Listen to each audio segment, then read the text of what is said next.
Hi guys, James at Rampant Lion Reviews again for you today with another beer review. For this one, we are going to head over to England once again, and we're going to return to a brewery that's featured on the channel many times before. I've had some really nice beers from these guys over the years, many different styles, and if people were to ask me about this brewery, I would say that they are just generally very solid all round. They're one of the more old school and very well respected names when it comes to English craft beer, but you can pretty much be guaranteed that anything you have from them will be pretty good actually. But the beer we're going to have a look at today is a style that I have had from them before, but this is from a series that is pretty damn good in my experience, and this is one of the ones that's been released quite recently through Systembolaget here in Sweden. So needless to say, I'm very curious to see what this one is going to have in store for us. Hopefully it's another good beer. Hopefully it makes for an interesting review, and as always I hope that you guys watching enjoy my take on this one as well. So yeah, for this review then, we are going to go to a little place called Buxton in Derbyshire in the middle of England, and we're going to have a look then at another beer from the wonderful Buxton Brewery. So this particular beer comes from their Barrel Master series. This one is called Salvio. It comes in at 15.3% ABV. It's an Imperial Stout, and it's been aged in Islay whisky barrels. So yeah, this beer was released as part of the Tillfälligt assortment through Systembolaget here in Sweden sometime in April of 2023 if I remember correctly. And yeah, when I saw this one I couldn't resist it. I've tried one beer from this series before. One of the regulars at the pub I work in bought one and let me try a little bit of it, and it was an absolute banger, and that was the main reason why I wanted to get this one here on the channel. But yeah, really curious to try something a wee bit different from this series. So let's crack on and see what this beer is all about. So, as always with my reviews then, I'll tell you a little bit about the brewery before we taste the beer. If you want to get straight to the tasting though, just fast forward. All the usual links can be found in the video description below. That's the brewery website, the link to my other reviews that I've done from Buxton Brewery before, and we will no doubt add more to that list at some point in the near future. But there's all the usual social media down there. If you want to see more reviews, do please consider subscribing to the channel. The support that you give is massively appreciated, and remember you can go into the channel homepage and search for beer using the geography tagging system. So just go in there, use the search bar, put your hometown, state, county, province, prefecture, whatever you like. If I've reviewed beers from the area that you search for, they will pop up. Failing that though, you can check out the playlist of beers from different countries. You'll find this one in the English playlist along with many other English things, and we will add to that as time goes on, and you can check out the playlist of beers from other countries as well. But yeah, let's go on to my brewery notes then, and I will tell you once again about the wonderful Buxton Brewery. So, Buxton Brewery, as I've mentioned to you already, are based in Buxton, a little spa town in Derbyshire, right in the middle of England. So, the brewery began with the first ever brew by Jeff Quinn back in 2009. And Jeff had actually studied physics and had a background in engineering before starting up the brewery. But for a period of time, he was cuckoo brewing, or gypsy brewing, whatever you want to call it, at another local microbrewery before he got his own facility up and running in the January of 2010. And at this point, they were brewing 800 litre batches. So over the next few years, they continued to build up and develop different recipes, get their beers out there a little bit more, and they steadily built a very good reputation for themselves. But today, the brewery can be found on Staden Lane in Buxton in a 7,000 square foot space, and at full capacity, these guys can produce over 60,000 litres of beer per month, and they're using a 3,500 litre brew kit, and their beers are of course exported worldwide. But the Buxton beers have won many accolades over the years. The brewery's been consistently ranked as one of the world top 100 breweries by rate beer, and for a brewery outside of the US, that's a pretty damn good achievement, I have to say.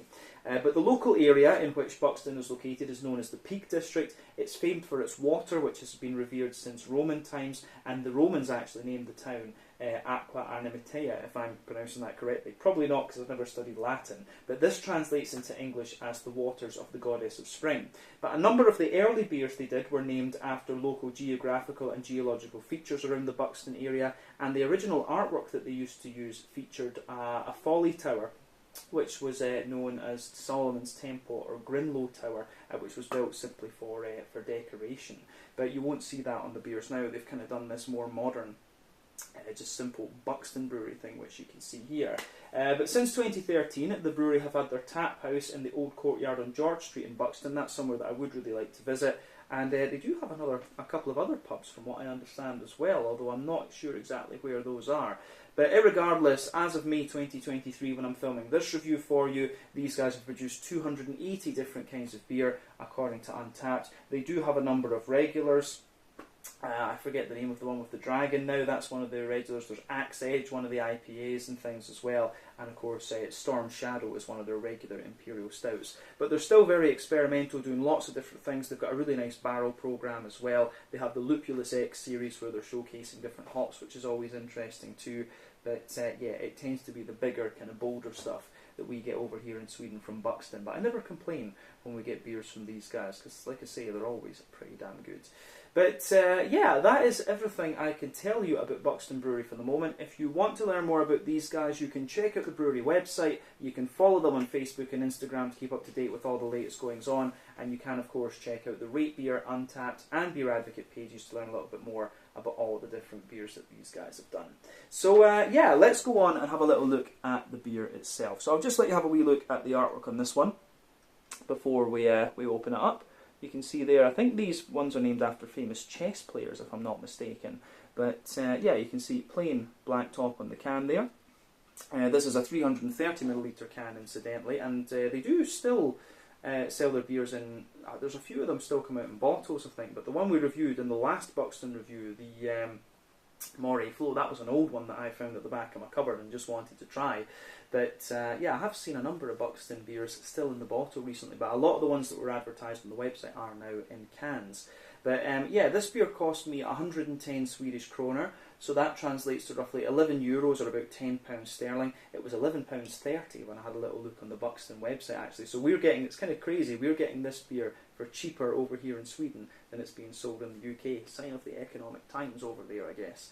But yeah, should be quite interesting one. Very good value at 15.3% ABV Imperial Stout for 110 kroner, and especially when it's an import one at that. Can't complain at all. But yeah, you've got the Knight just chilling on the front of this one there. But let's get this out. This one is the Salvio from the 2022 edition of the Barrel Master series, a 15.3% Islay whiskey barrel aged stout, this one. So let's just open this up carefully so we don't lose any, because we don't want that. But yeah, let's get this guy out into the glass and see what it's all about. So yeah, for those of you who don't know, the Islay whiskies are very well known for their smokiness. So yeah,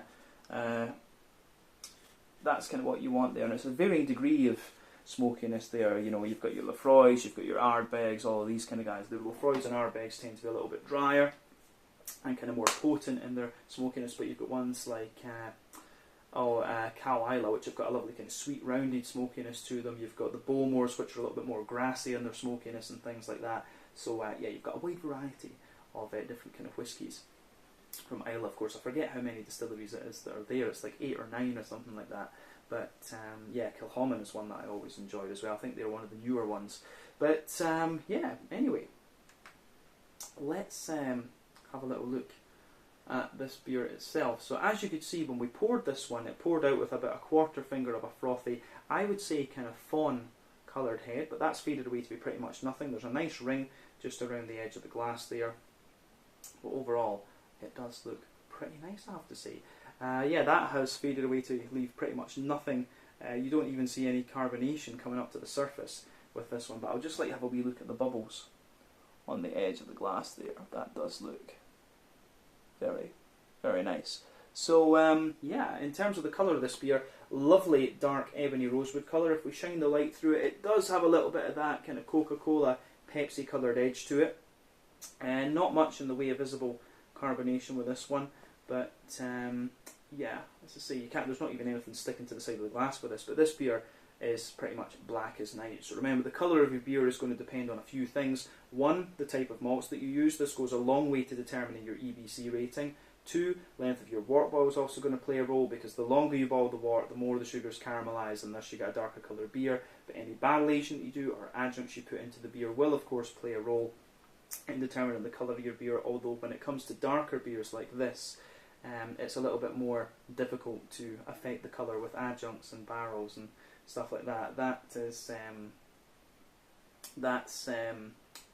definitely Something to think about here. I've only ever seen that done, the colour of an Imperial Stout changed once by an adjunct, and it was by Puasta. It was beets they put into the thing, and it just it had this kind of purpley edge to it. But yeah, in terms of what you'd expect from an Imperial Stout, nothing particularly surprising about the appearance of this beer. So yeah, let's have a wee look at the aroma of this one then and see what it's all about. Nothing surprising about the appearance of this beer. So let's do this. Oh, yeah, straight away with this one. Now, compared to the other one that I tried in this series before, this is quite interesting. I mean, obviously, we could have left this beer to age in the can for a wee while, and it would have been fine for probably would have been fine for about 10 years or something like this.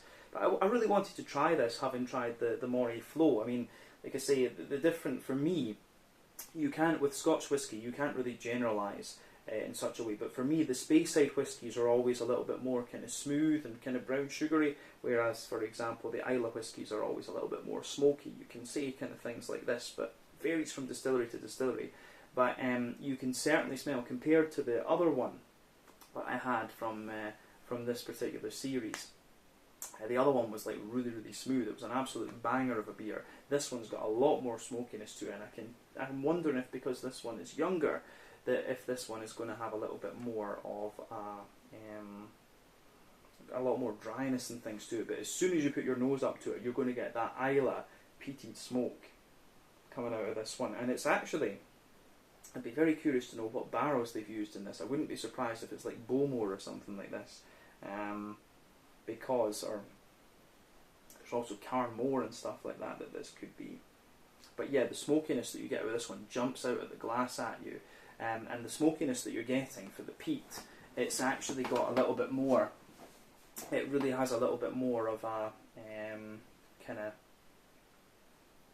It certainly has a wee bit of a more kind of sweetness to it. It's got a little bit more kind of, it's almost got a little kind of touch of meatiness to it. I've always said that Scottish peat smoke is a lot more grassy and earthy compared to German Rauch smoke, which is a lot more meaty. But this one is quite interesting. So there's a wee bit of brown sugar to the smokiness there. There's a bit of dryness, and you've also got a few other things going on as well. So yeah, the way this beer goes together is really quite nice, actually.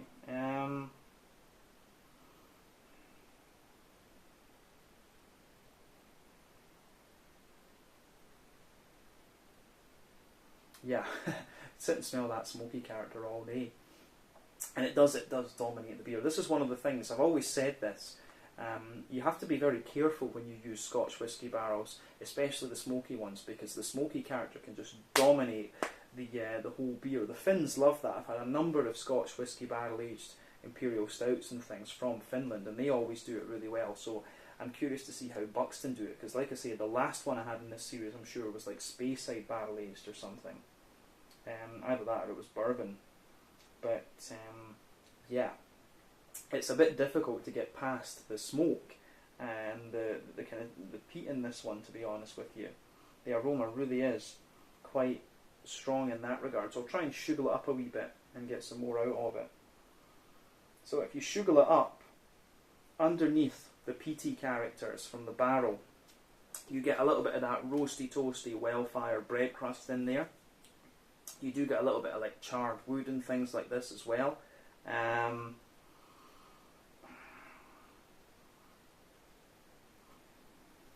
Yeah.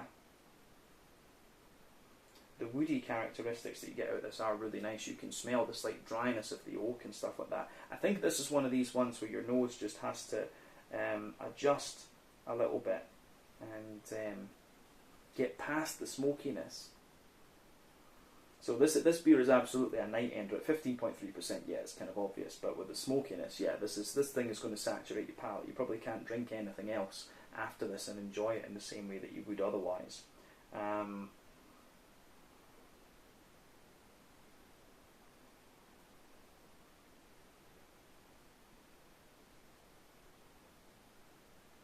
But yeah, the underneath, other than the roasty, toasty, bread crusty character, you do get a little bit of a kind of brown rye bready note out of this one.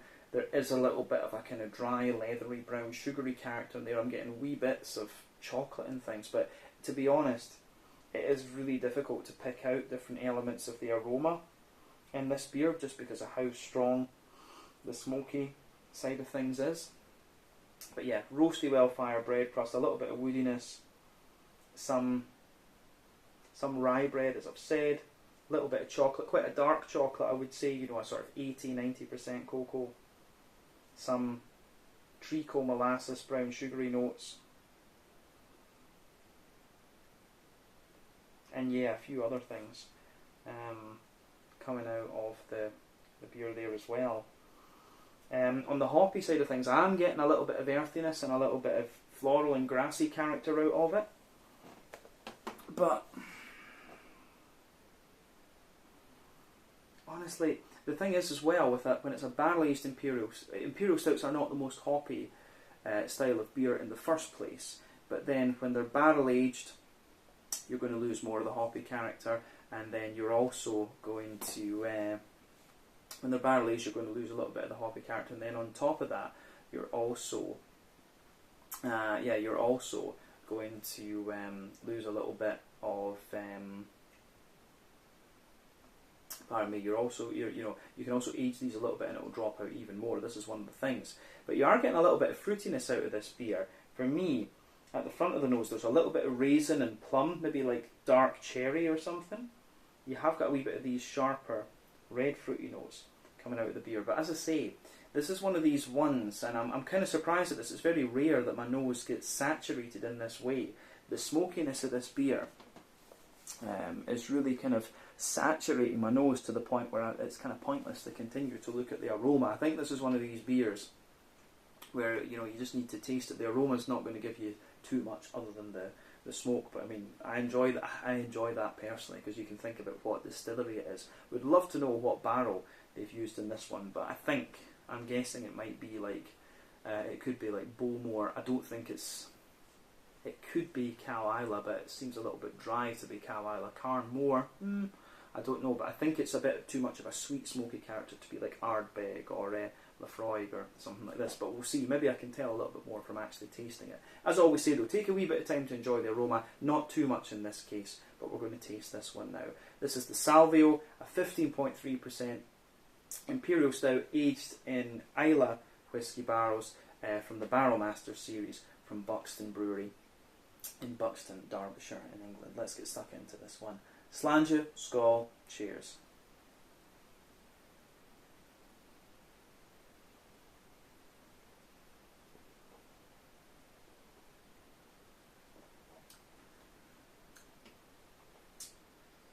Oh yeah.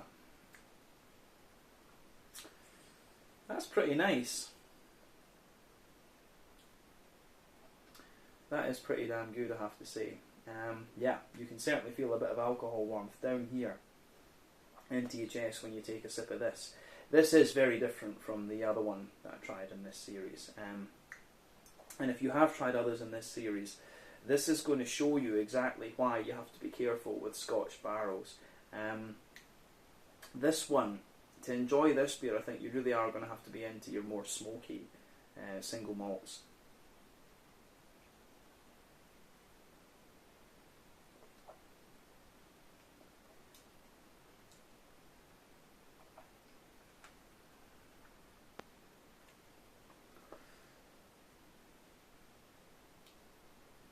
Yeah, this is one of these beers that it will take a few sips just to kind of open up and things. When you take it in, it is all about the kind of peaty smoke and things like that. It's enjoyable, but as I say, I think a prerequisite for this beer really is to you're going to have to enjoy your smoky single malts for this one. Even when I think about for example, the Japanese peated whiskies like Ichiro malt and Akashi and stuff like this. This one is quite an intense kind of peaty experience. This, from the taste, if you told me this was Ardbeg or Lafroig barrels that were used in this. I could believe that because the peatiness and the flavour as well that you get in the aftertaste is a bit drier. So, like I say, from the aroma it was coming across as one of the distilleries that has a little bit more sweetness to it when it comes to the peaty side of things, but it does have the more dry character actually coming out of this one. I'm always curious as to why they don't say exactly what distilleries' barrels they've used in these things, because I noticed that they do that with things. Maybe they've got a selection of different Islay barrels and then they blend the whole thing up and then bottle it or can it or whatever. But yeah, anyway, it's a different story. Yeah, let's try and break this beer down then and describe the flavour a bit more in depth.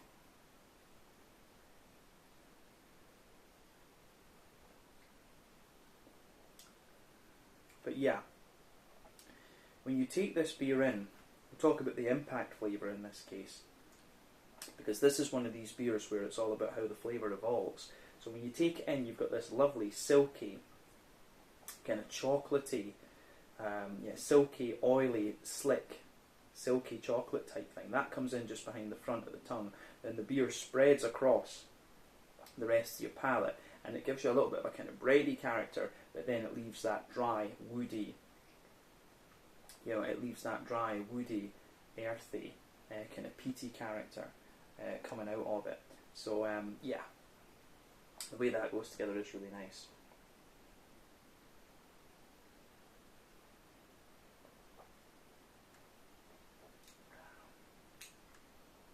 Yeah, so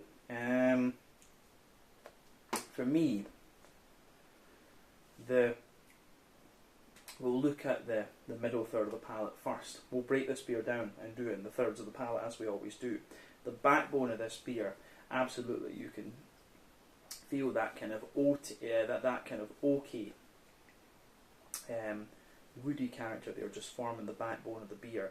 On top of the wood, you get a little bit of the charring, absolutely, and then you can feel the peaty whiskey just sitting on top of this. And it's interesting for me because the whiskey notes that you get out of this beer are pretty dry and pretty strong. So I really would not, as I said earlier, I would really not be surprised if it's an Ardbeg or a Lafroig cask, this one, because other than I forget which distillery it is that does Bowmore, that does Octomore. Sorry, not Bowmore.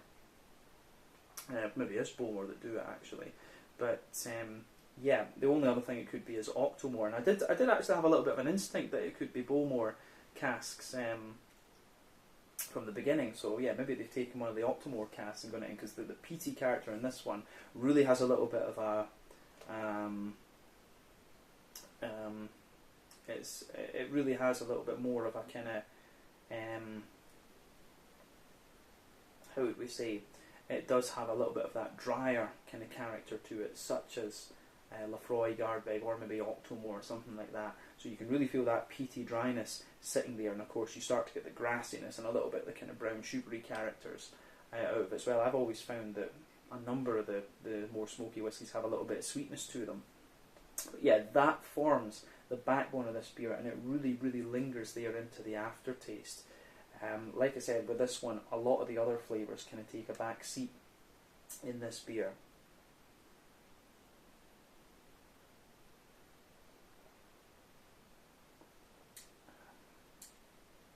So, a lot of the sweeter flavours you're going to get out of this stout come out in the early part of the flavour. So above the kind of bourbon brown sugars, you get a lovely kind of smooth,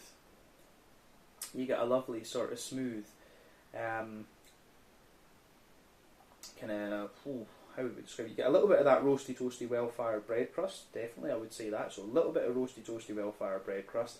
Above that, you do get a little bit of like a wholemeal, kind of brown bready character, but then you start to get that you can feel that the bread is quite dense, and you've got a bit of the creaminess in there. I think this beer does have a bit of oat and wheat in it. It feels like it does. Yeah. Does it actually list it? Yeah, this one has barley wheat. It's got a bit of lactose in it as well. That explains what's going on in the malt base with this one then. So yeah, the kind of malty character you get in this one does give you a little bit more of that kind of smooth. Pardon me. You do get a bit more of that kind of smoothness out of it. It's the thing with this beer is, as I say, the peaty notes that come out of this are so strong that they dominate everything. Maybe it would be an idea to let this beer sit for a period and you know, maybe do it in a year's time and let the other flavours come out a little bit more. That is maybe one of the things. But yeah, like I say, you've got that kind of roasty well-fired bread crust. You've got a little bit of a rye bread layer, a bit of a wholemeal brown bread layer. Above that, you can feel a kind of smooth, kind of wheaty type layer. Then you get the oaty creaminess sitting on top of it as well, so you can feel that. But then on top of the oats, you get the chocolate. So at the back of that middle third of your palate, you start to get the 80-90% cocoa chocolate coming out of this one. Then as you move further forward from that, you can feel that the chocolate gradually brightens up, and as I've always said, you get more dry and bitter flavours further back on the palate. You get sweeter flavours further forward. So you can really feel that in this case with this one. You start to get a brighter chocolate note. So at the back of the middle of that the middle third of your palate with this one, you get the 80-90% cocoa chocolate. As you move further forward, you have a wee bit more of a kind of 50% cocoa chocolate type thing. So yeah, interesting.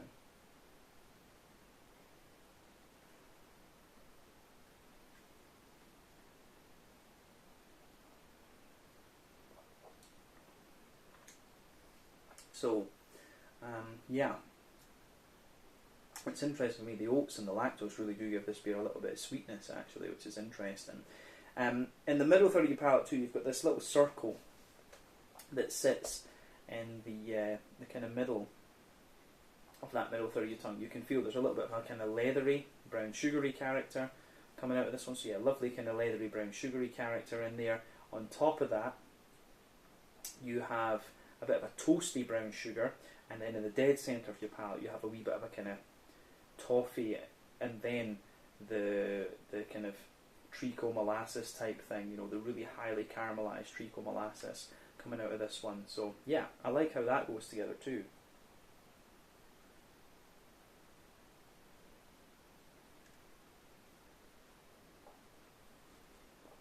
So yeah, the way that this beer goes together in that sense, I think, is quite interesting. When your palate adjusts to this, you'll start to get more and more flavour out of it, and as it warms up as well, you start to get more things. But I do wonder, maybe I have just opened this thing up a little bit too early. This is maybe one that I should have sat on for a while, but like I say, I wanted to try it. When I bought it, I didn't realise it was Islay barrels it was aged in. I just thought it was another, I thought it might have been bourbon or cognac or something like that, but still, it's interesting. At this point, I think we've said everything we really need to about the middle third of the palate. So let's go to the back third of the palate then.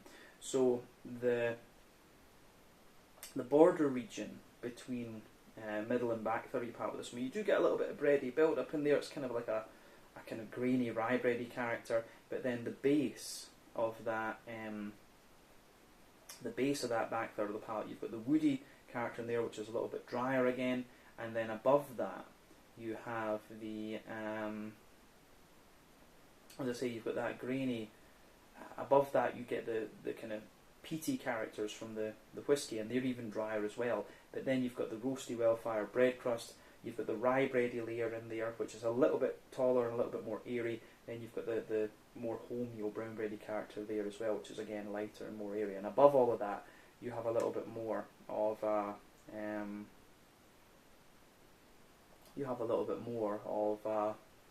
I would say.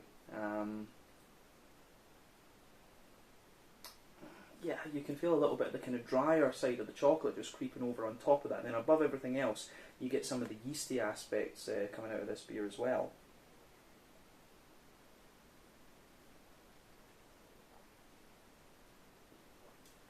So yeah, in this case, you can feel with the yeasty side of the beer, you've got,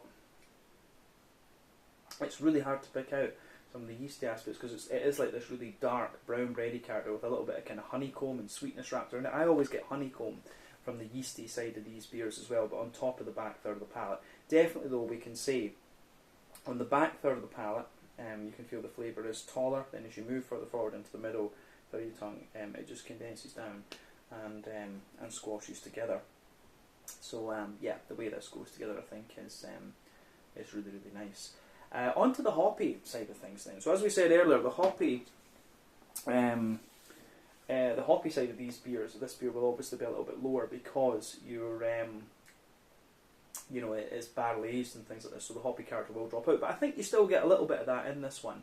In the back corners of the palate, you've got a nice little bit of earthiness in there, which is quite big and dry and things like that. But as you move further forward, you've got a little bit of herbal character, and as you push toward the kind of front corners of the palate, you have a nice little bit of floral aromaticity coming out of this one too. So you do get a nice little bit of that kind of floral aromatic sort of thing coming out of this one too, which is quite nice. And it has a wee touch of spiciness too.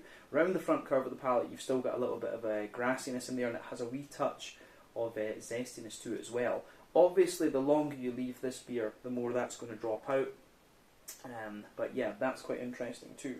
On the front third of your palate then, we'll look at the fruity side of things. The border region between front third and middle third of your palate, you get a nice little bit of bready build-up in this one, which is good. And then the base of that front third of your palate has the more kind of roasty, toasty, has a little bit of that more roasty, toasty, well-fired charred wood to it. But then you get the bourbon, not the bourbon, the Scotch whisky brown sugars. But I need to watch that, you know, I'll be a heathen next. But yeah, you get the smooth wood, you get a bit of the char wood, you get the kind of sugars from the whisky, then you get a little bit of the kind of brown bread above that, then you get the nice oily bubble where the juicy fruity esters just rolled away out of the beer. So let's look at those fruity notes just to round off.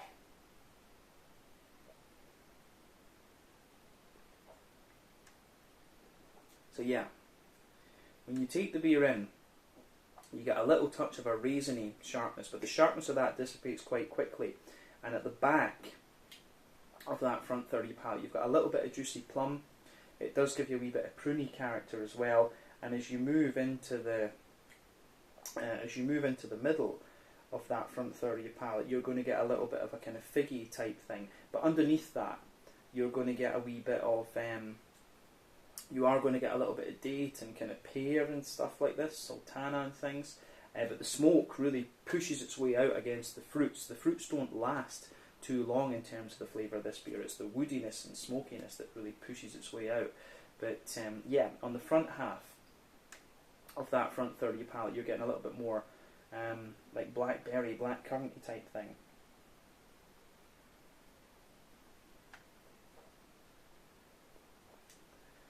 Yeah, like I said, on the front, yeah, definitely, on the front third of your palate, you're getting more of the,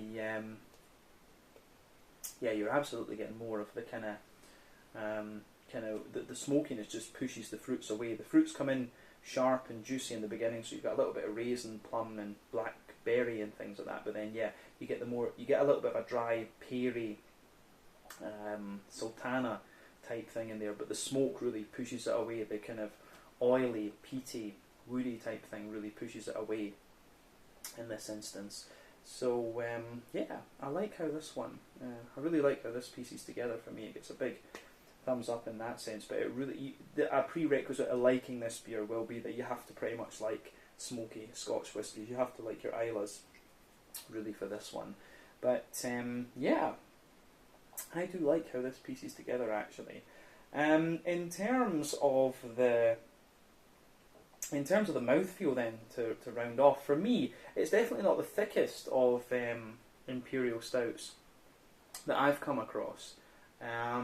I would say that it's, you know, when you barrel age a beer, you're always going to sacrifice a bit of the mouthfeel to get the barrel aged flavours. You have to remember this. But yeah, for me, the side of this, the side of this beer, the mouthfeel of this beer is not the thickest of Imperial Stouts I've come across. I'd say that this is at top end of mid-bodied, bottom end of full-bodied. It's somewhere around there. It's actually very, I find the mouthfeel of this one very light. I don't know if it's just because the smoke is so saturating, but yeah, it's very smooth and kind of silky in a sense. I don't find this beer overly thick.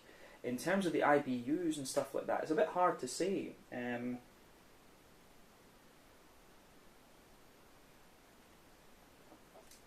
yeah, it really is. It really is quite hard to say the IBU count in this beer. I wouldn't be surprised if this is like 60 or 70 IBUs, to be honest with you. So yeah, the way that this beer goes together in that sense is quite nice, but you've got quite a bit of bitterness to this one, but at the same time you've got the roastiness in there and the dryness of the smoke and all of these things are combining together. It's quite easy to conflate all of these different factors in here. But then yeah, on top of that you've got the more on top of that with the malty character, as I say, you've got the roast, you've got the dryness of the wood, you've got the kind of dryness and sweetness from the whiskey itself. You've got a bit of roasty character in there, a bit of smoothness from the bread, and you've got a wee bit of sweetness from the chocolate and the brown sugars for sure. And then yeah, you get a bit of a kind of sharper, fruity impact at the beginning, which becomes a lot drier the further into the aftertaste you go. But yeah, this is one of these beers that it starts off and it gives you a bit of sweetness and stuff at the beginning, but it really dries out and gives you a long-lasting kind of dry aftertaste. So yeah, the way this one goes together, I think, is very, very nice. Yeah, I think we can leave it at that for this. For me, this is one of the beers that kind of goes to my taste, but as I say, for you guys drinking this one, if you don't like Islay smoky whiskies, I don't think you're going to enjoy this one that much. So just beware. Just beware of that. This is a beer that probably the Finns would love, because they love, you know, Sati, the big smoky bastards, kind of things, you know. But yeah, if you don't like smoky whiskies, this is probably not going to be your cup of tea. But the other one I tried in this series was a big, smooth, thick thing, and it was beautiful, beautiful beer. I think that was Speyside barrel aged.